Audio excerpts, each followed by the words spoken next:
keys there? Okay, good. I didn't have them. I was like, oh shoot, what do I do with the keys, bro? All right. So, Judah, this is the door handle for your room. My room? Yep. Wait, is this gonna be like your own vlog or something? Oh shoot, I'm gonna have to, wait, you have to carve this out of the door? G'day. Today I'm going to show you how to install new door handles. Chisel, hammer. I need a chisel. Oh, here we go, it has instructions. Should probably look at those instead of YouTube. Well, we need a set of chisels.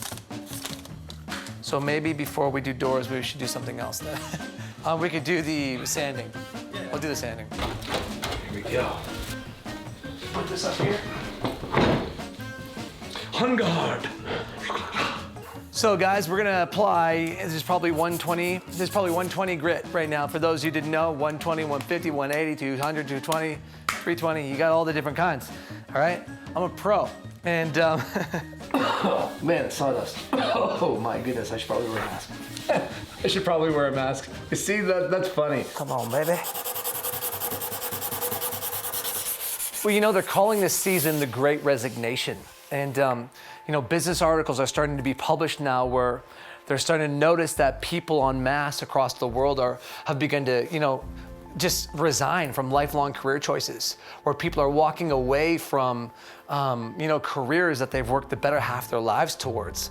And no doubt the world's expressing a level of shock and surprise to this, kind of asking themselves like, what's going on? But the truth is, as a pastor, as I hear this, it doesn't surprise me. I think that, you know, there are a lot of people making some massive changes in this season. It's the nature of crisis. It's the nature of pressure that's perpetuated for any length of time.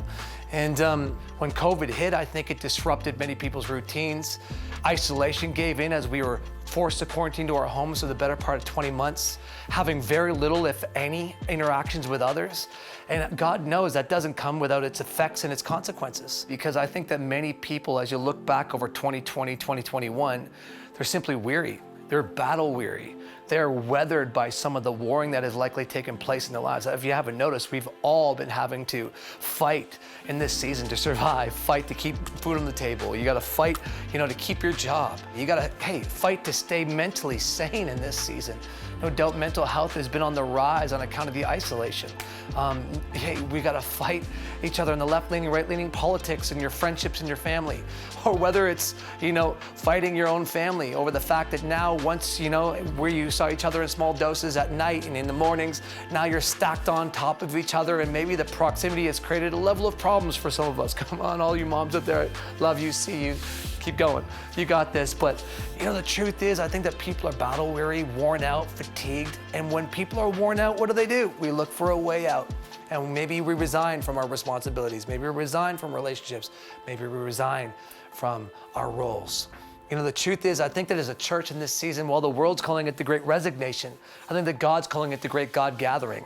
I think He's calling this season something very different from what the world is calling it. And that's why I think it's important that as Christians, as the church, that we don't find ourselves resigning in this season when God's calling us to remain in this season.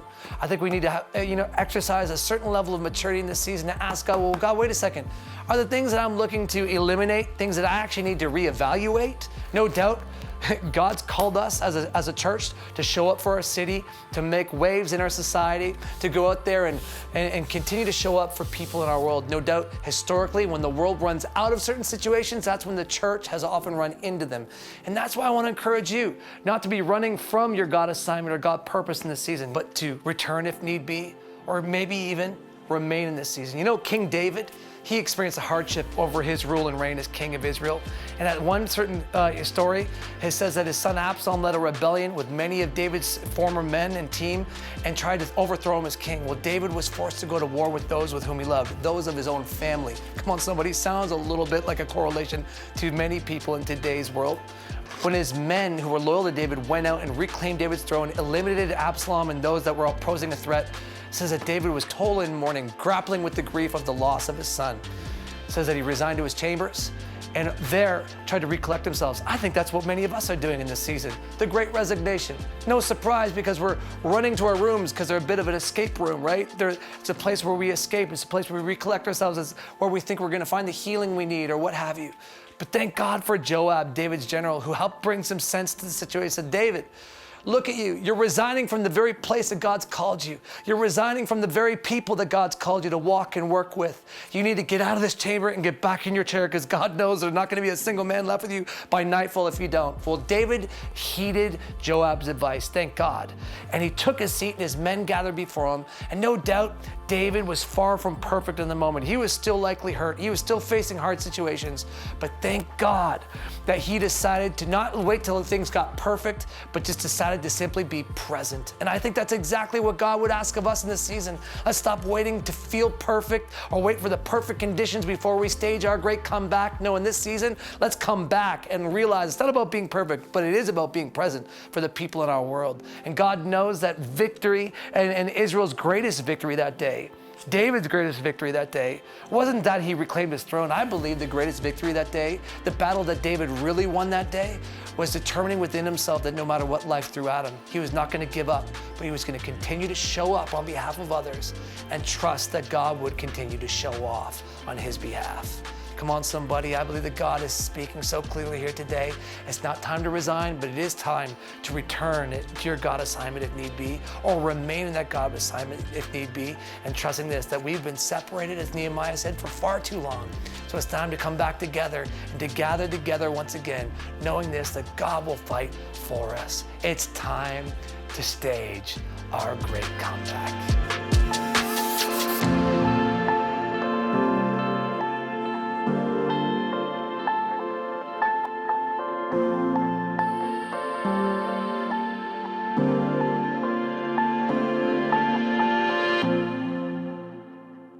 I want to give you a big, warm welcome to My Church Online. It's so good to see you guys. Honestly, it's only been 1 week, but I miss you already. But hey, fingers crossed, we'll be back at it in no time. I can't wait to be back. We just can't wait to gather. So we can get back to normal. Can't wait to be together physically. Church in person. I wish I could see y'all in person. In person. Live and in person. Very, very soon. So soon. We'll see you soon. Oh, I can't wait to gather again. Together. Together. Together. Together. Together. Together. Together. Well, after almost 2 years of setbacks and waiting and being scattered across the city, our church, My Church, was finally gathering again. On August 29th, we made our comeback as a church, and it was absolutely miraculous. I still remember the atmosphere and the environment. And I mean, it was just so good to be together again. And there was this moment in the middle of worship where my husband, God had put something on his heart, and he was coming up to share that with our house. And truly, if you were there, you remember the room was leaning in and full of expectation for what God was about to say to all of us.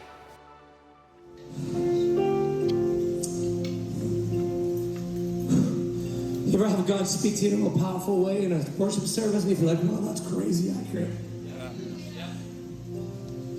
I kept hearing the sound of a trumpet. And I hear the God calling his people to arms this morning. My whole message is call to arms. I hear the trumpet of God sounding. And what I hear is God calling his people to come and gather. This is a great recovery and a great rebuild, church. I mean, you're right back, hey, in the room, feeling all the feels. It was powerful.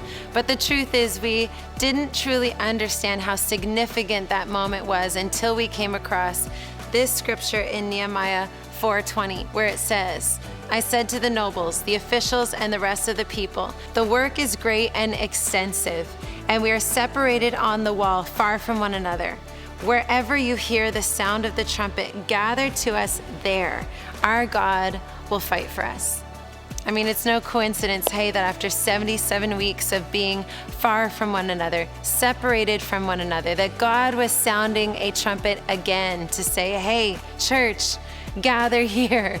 This is your comeback season. It is time to gather together again.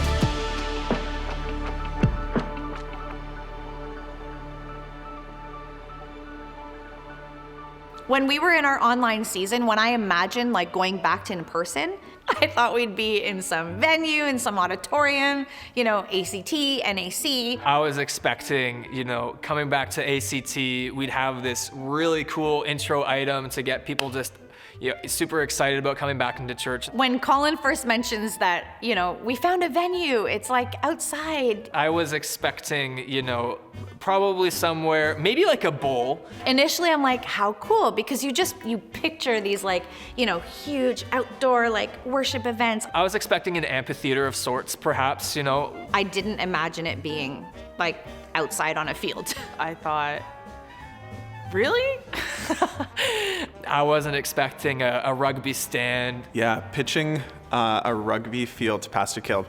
You know, he's down for pretty much anything because he can find vision in everything. So I was kind of going like, look, I've looked everywhere in the city, but there is this place. So I think that was like the initial emotion was excitement. And then like reality set in. We haven't done this in a year and a half. We don't have the team. We don't know where the venue would be. What are the COVID rules gonna be? And then when we tear down, there's gonna be bugs. And then we got to figure out a set. We got to figure out where things are going to be set up. We got to figure out, you know, how will electronic equipment work if there's rain? It's kind of man versus environment right now, but there's a whole other level of problem solving. I was like, okay, we're just gonna go back to what it was before.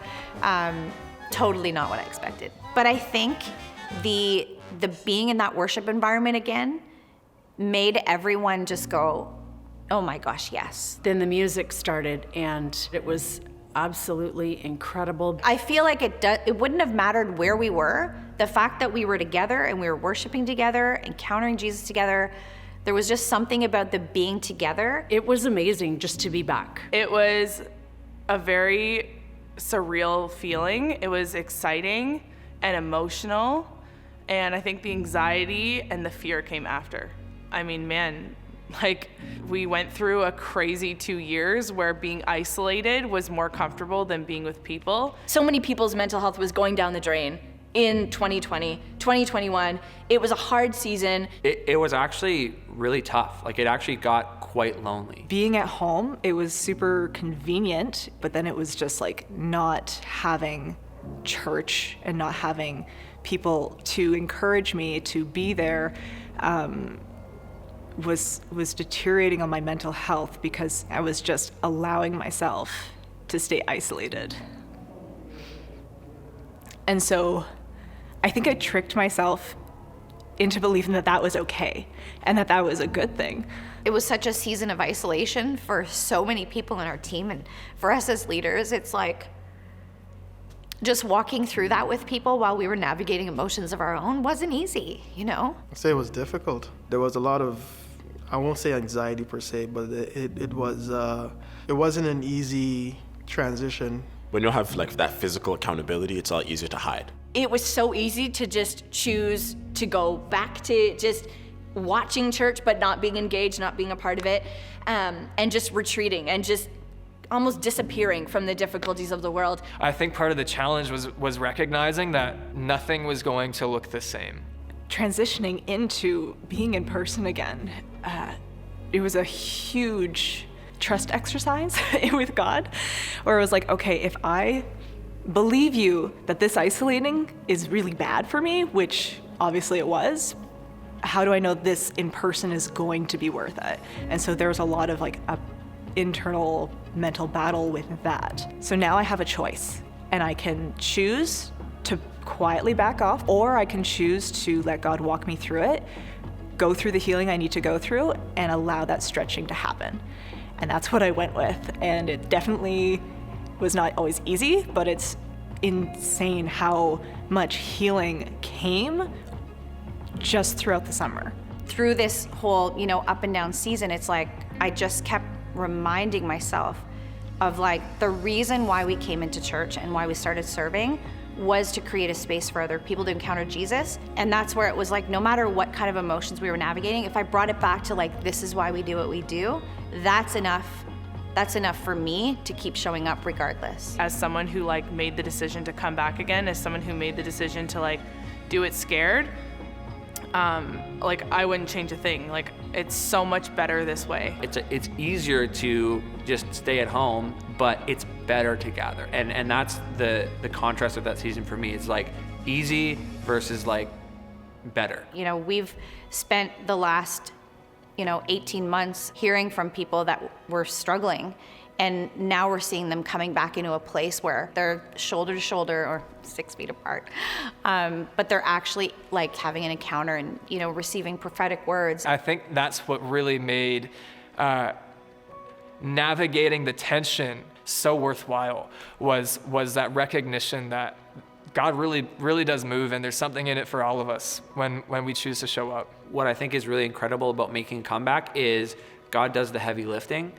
And in so many ways, it's like the only thing that we have to do is just show up. It's like, yeah, there was a significant amount of challenges, like building a team, regathering a team, rebuilding a service. And then I think the bigger challenge, at least for me, was like personally working through all of that in the last year and a bit. But the beautiful thing is like we did it, and we saw God move, and we saw God like do all of this incredible stuff. I think the point is that God is faithful anyways. But boy, was I ever glad to be back in person. Like was the saying, you don't know what you have until it's gone, or until you're away from it for a little bit. And just like coming back and seeing like literal goodness of God, literal heaven meeting earth. People leaning into worship. And I had all these questions, and then, you just go, and then his presence just puts peace in your heart about all of it. And just the ability to like watch people be transformed by God, and watch people like as they're singing, as they're worshiping, to see like the Holy Spirit actually touch them. People are all connecting to Jesus in this moment. And it was so powerful, and it was so like tangible. Experiencing that in community, there's just nothing like it. Week after week, I'd see photos of Isabella worshiping and having encounters with God in worship. Just the life change that's happened through her life. God was really doing something. Everybody's hearts were just engaged. It did feel like a family reunion of sorts. Like to see people with tears in their eyes just going like, wow, like this is what I needed. This is what I've been waiting for.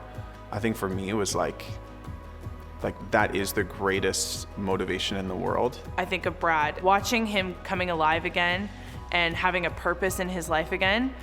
Those are the kinds of stories that, when I have challenges and when I have things that I need to navigate in order to like come back to normalcy, it makes it all worth it. I think all of those things to me were just like the most beautiful parts of the season. So it's worth getting over the hurdles, and it's worth like making the decision even though you're unsure, or even though you're, hesitant, being on the other side of it. Like the reward is so much greater than the challenge. What's a little bit of discomfort, on the other side of seeing all of that? And like just sit back in awe. It's like, wow, like I'm so grateful I was able, and I made the decision to say yes. And we all showed up, we all turned up, we all said, hey, like here I am, and God moved, and God met us there. God definitely showed up on that field. And just actually seeing how much people needed to be back in church and back in community was enough to go, this is all worth it.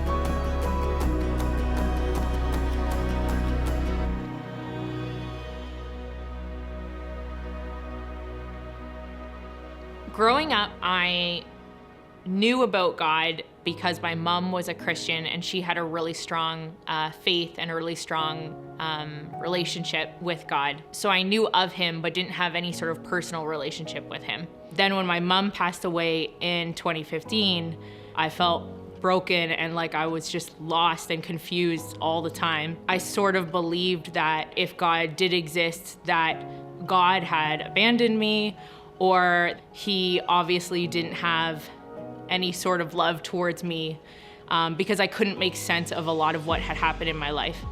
And in the fall of 2019, I was going through a really difficult time and was just struggling with my mental health. I felt like everything was spinning out of control. I didn't really know how to move forward. I had this really uncharacteristic thought, which was to go to church. I sort of chalked it up to, I must be missing my mom, and so I just ignored it. But the thought persisted for months, and I went to bed one night and had this wild dream. It was a dream like nothing I had ever experienced before. 2020 was definitely a rough year for me. I started to experience for the first time severe anxiety, which led to panic attacks. I guess there was things that had happened in my life that I never really processed because everything was on go.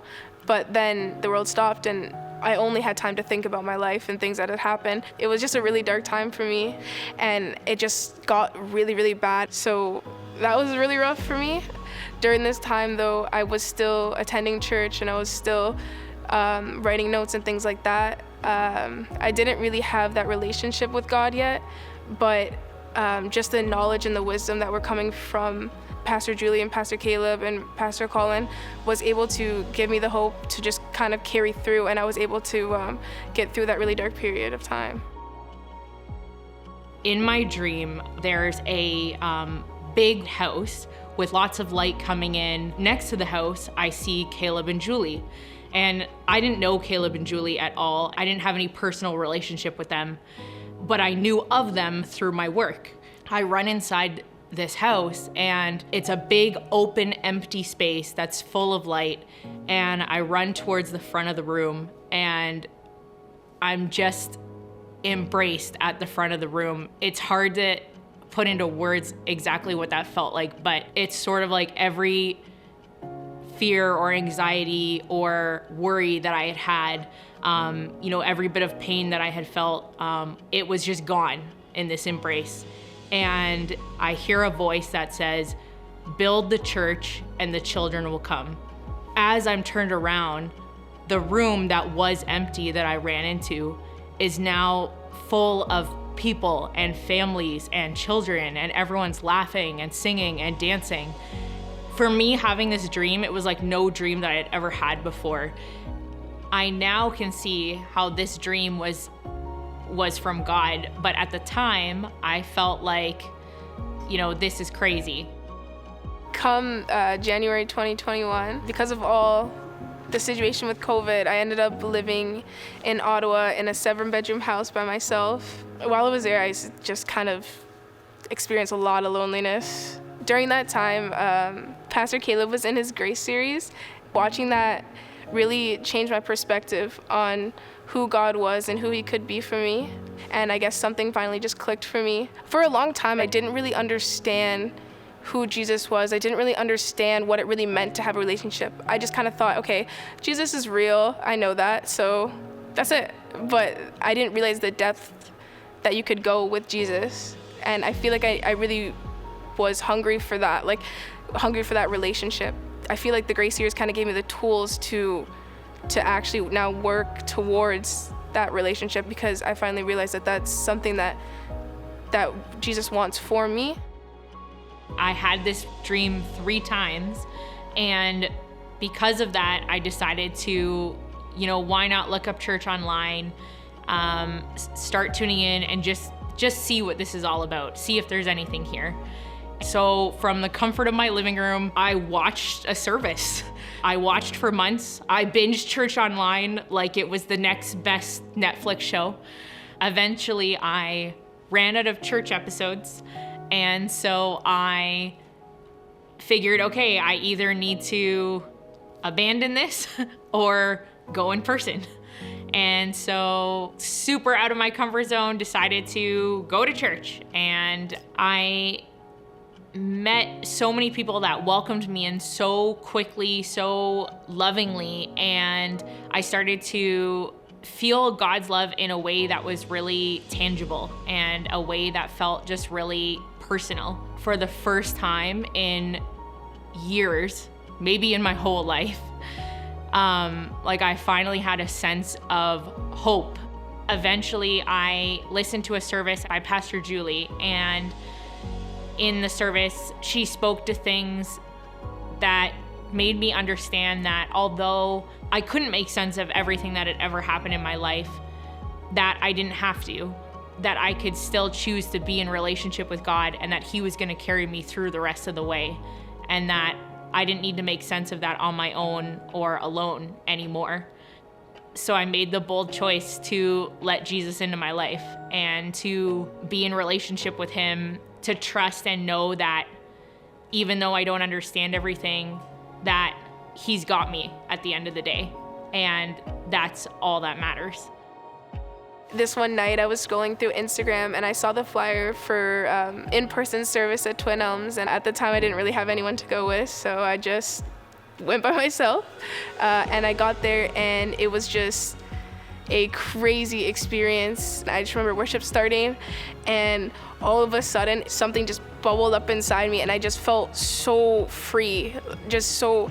I felt like God was just like shining down in that field, and every single time I went, it was consistent, the same exact experience. Like the relationship and the intimacy that I felt there was different than I ever felt, and so I just continued to go, and that's why I was consistent. I was always going because I wanted more. Like I wanted to like Him to fill my whole entire heart, so that it would never it would never go away. It was almost like the reason why I couldn't feel it before was because I wasn't comfortable with that type of intimacy at first. But seeing all these people kind of almost wanting the same thing as me, I was able to, I guess, embrace that intimacy more.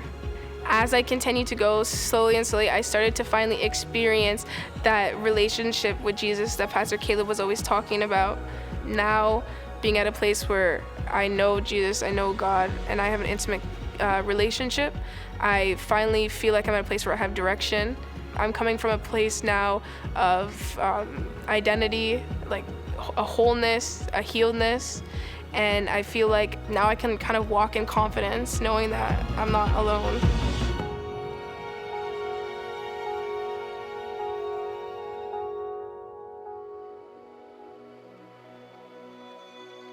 Wow. I mean, I find it so miraculous, hey, in a season where the church was scattered, that God, I mean, He wasn't restricted in reaching people and bringing people into the house of God. Yeah. That's just miraculous. I know. It's like when the church can't meet, God is still meeting with people. Yeah. And it was funny because when we first went into the pandemic, we kind of saw the numbers of people tuning in. We're like, man. Like, is anybody out there? Like, are these real people? Are these bots? What are they? Oh, gosh. I never thought it was a bot. But what's cool is to now put names to the numbers and recognize that while we couldn't meet, God was meeting with people. Yeah, miraculously. While the church left the building, God had clearly not left the church. Yeah. He was still avidly going out, reaching people, calling people in, sounding the trumpets. Yes. How crazy is that story?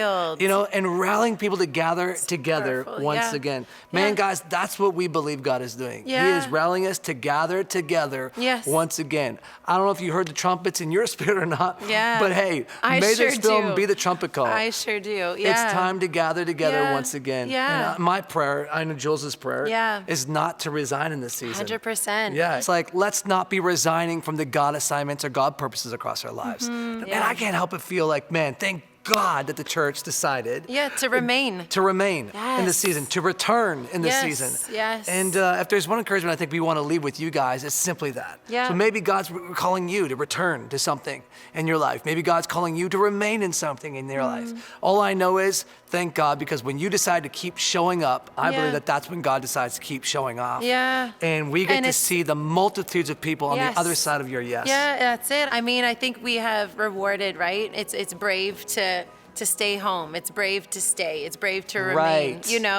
in this season. But I mean, when it comes to the house of God, I even thought of the message on, highways and byways, they'd be on the big screen, stay home. And I would always read that as stay home, like stay in the house of God. I'm like, right, it's a message to the world. Stay home. Ooh. What's home? Home is heaven. home on this side of eternity is the house of God. Right. There's a message in a way, if you think about it. Stay home. Like, Same stay messaging. planted. Yeah. Because the truth is, there's many, right? There's many in the house crazy. who have made a comeback, and we're celebrating all that God is doing. But there are still so many who are yet to find themselves in the house of God, possibly back in their place of God assignment. Yeah. Or there's many who are yet to discover their God assignment. Whoa. And so, hey, we're calling you all out. I believe that we are in the greatest comeback. And we get to it's- see the multitudes of people on Yes. the other side of your yes. Yeah, that's it. I mean, it's like our team described earlier, you know, the real journey of returning. It was, you know, maybe some stumbled their way back into the house of God, or, you know, it was a bit of a struggle. But the truth is, they're here and they're planted and they're seeing the fruit of their yes. And it's work, isn't it? Mhm. It's work to serve others, but it is always worth it. It's work, but I like that. It's work, but it's worth it. The truth is, guys, that there is a God-given purpose and assignment across your life that, listen, so many people are going to become the beneficiary of. Yeah. God knows that he can do incredible stuff with your yes. If he can take 2 fish and 5 loaves and feed multitudes, he can take your yes and affect multitudes. Wow. And so I want to encourage you not to be found resigning from your God-given purpose and assignment across your life in this season, but to come and return if need be, or simply to remain if need be, at any rate, to continue to show up as a church for the people in our city and the people in our world, trusting that God's going to show off and do incredible stuff across the year of 2022. Guys, one thing that Jules and I always have remained confident in, that God is on the move, and the best is truly yet to come. And I do want to share with you on the power of a comeback. And here's the words: if you'll come back, your joy will be full.